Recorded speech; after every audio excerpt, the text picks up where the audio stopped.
Superman, issue 6, Joshua Williamson writing with Gleb Melnikov on the art. So, Williamson's Superman's been a little up and down, but, there's been some promising ideas. The cliffhanger from the last issue was very good, which was that Superman's super hearing was nullified for a bit. It was nothing permanent, but it was nullified, and Lex Luthor is shanked in prison during this time, and it left us on this moment where Lex was begging Superman for help, but he never came, which is a really interesting thing, because it's like, oh, maybe, Lex is going to take that personally. It's going to look bad going forward. He becomes the Michael Jordan meme. So, yeah, the issue starts with Lex being taken to hospital, and one of the doctors like, should we bother? He's Lex Luthor. Should we just... Look, we talk about how sometimes the Williamson books are kind of a mess thematically and tonally.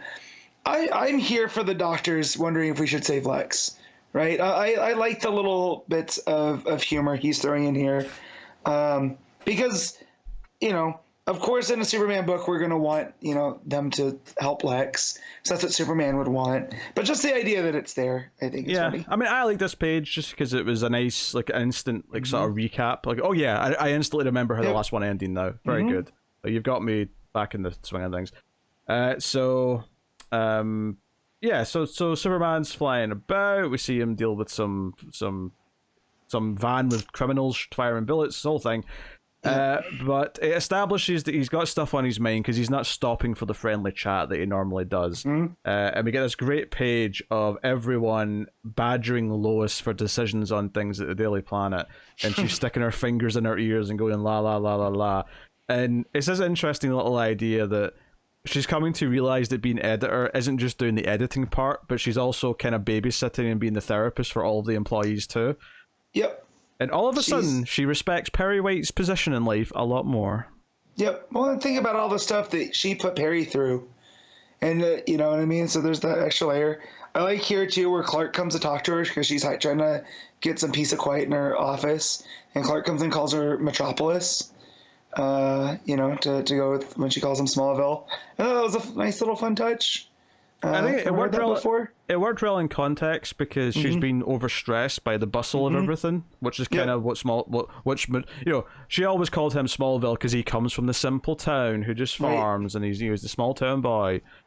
But yeah, so yeah, he goes to Supercorp because he needs to find out about this Project Chains, which is what he found out from one of the villains last time. And Lex Luthor knows about it, or didn't know about it. It was one of his things. So he talks to Mercy, he talks to the employees, he talks to the Lex hologram, which he's not thrilled about doing, but that's the way it goes.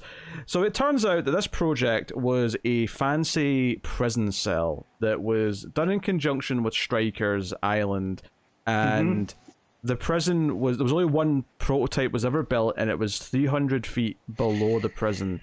And it was designed so that whoever was in there would be in a complete sensory deprivation tank, and would never get out, right? It would deal with feeding them and stuff, but they would never get out. And Superman immediately is like, well, I can't trust... Let him out! Yeah, I can't trust that whoever Lex put in there deserved this type of punishment.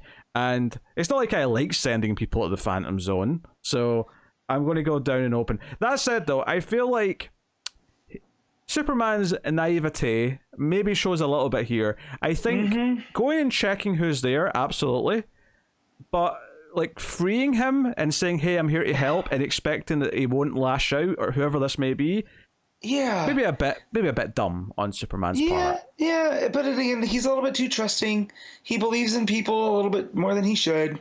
I feel like this checks for Clark. I guess, though, I'm thinking, even if this is someone who doesn't deserve it, even if this is a saint of a person, being down here for like 10 years in this situation might make them cranky. Well, I mean, there's a reason why solitary confinement is the worst thing in prison, right? Yeah. Like, because you're alone with your thoughts, and this person, in complete sensory deprivation, 300 feet below the surface, like, it's extra on extra on extra.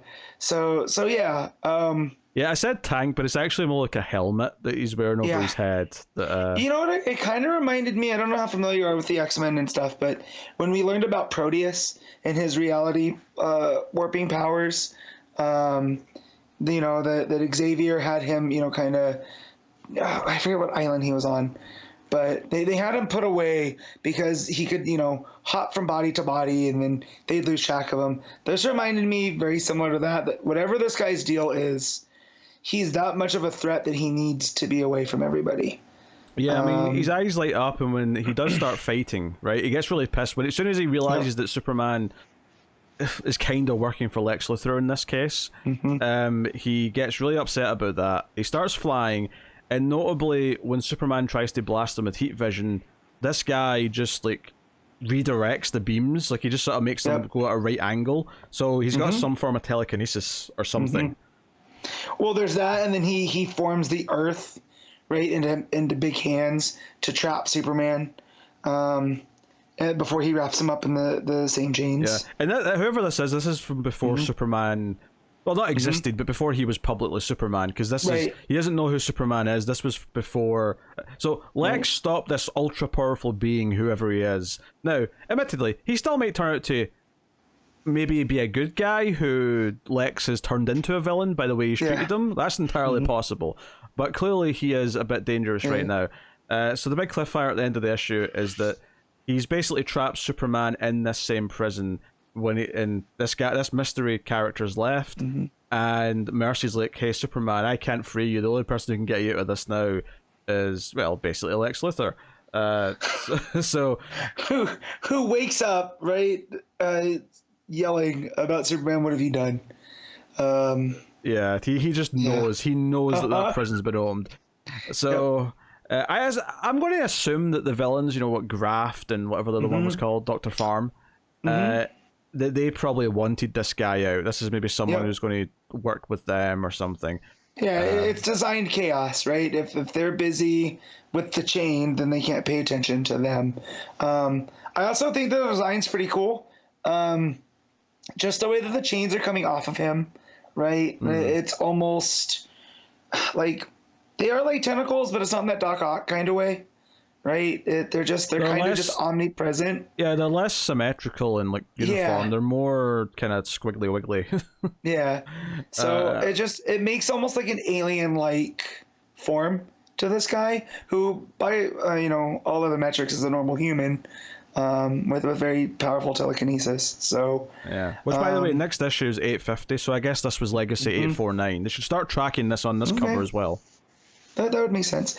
I like the art from Melnikov. I always butcher the name. Melnikov. Yeah, Melnikov. There we go. The only problem is the colors seem washed out, right? And I was so used to when Melnikov. Did they do it? Yeah. Melnikov. Melnikov. All right. When Melnikov was on Robin, I believe, the colors were a lot more vibrant and it matched his style a bit more. But I mean, it's not bad. It's just the colors just seemed washed out. Well, I think they're only washed out in the back half because they're underground and they're going for this kind of tone. If you go back to the first half, when Superman's just talking to Mercy at the Supercorp building, or the early action stuff out in the car chase, they're all quite vibrant there. I think there's an intentional choice when they go underground to mute everything. But, well, I was even looking on the Supercorp pages. Everything's got this, it's the soft color palette, I guess, too, maybe of Metropolis. It's almost like a watercolor type thing, but. Melnikov's art's kind of angular in a way that I like. When not like too angular in a manga way. I don't know, the vibrant colors pop on all the angles a little bit better than some of the softer. However, the layouts and breakdowns are really fantastic. But yeah. Yeah, no, I enjoyed the art in this. Melnikov is a solid artist. He's not a name that gets me excited necessarily, so I'm always kind of pleasantly surprised when I see his art and go, you know what? No, this is actually pretty good. It's got a style. It doesn't feel house style. It feels like it's got personality. The bigger moments, like the big hands made out of the earth, coming after Superman. That's a 2-page layout where there's a big wide panel going across the 2 pages. Yeah. And then you've got the smaller moments of action underneath. I think that's really well framed and paced. So, yeah, the art's pretty solid. Obviously, we had Jamal Campbell on the first few issues of this. Art. Yeah. So I'm not sure if Campbell's coming back or if we're just kind of switching now. But I mean, if Melnikov ends up being the regular artist on this, that's not a bad choice. Like, I'm not going to be disappointed with that. No, me neither. So, no, I mean, this was a pretty solid issue. I think, honestly, the last couple issues of this have been quite good. I just felt very, very let down by the ending to that first arc, which was just the first 3 issues, because it set up some really cool stuff in issue 2, and then it just quickly wrapped it all up in issue 3. And you add on the fact that Williamson's let me down more often than not at this point. I'm very hesitant, but I can't really say I have much negative to say about this issue. No, I like it, and it feels like he's like, this is ground that we've tread before, you know, with the misunderstood villain, right, with Superman, but it also feels fresh at the same time. So, you know, I appreciate it for that. Yeah. All right, what are you giving Superman issue 6? Solid 8. Yeah, I think I'll go a nudge low and say 7.5, but it was, you know, it was good. I'm happy enough with it.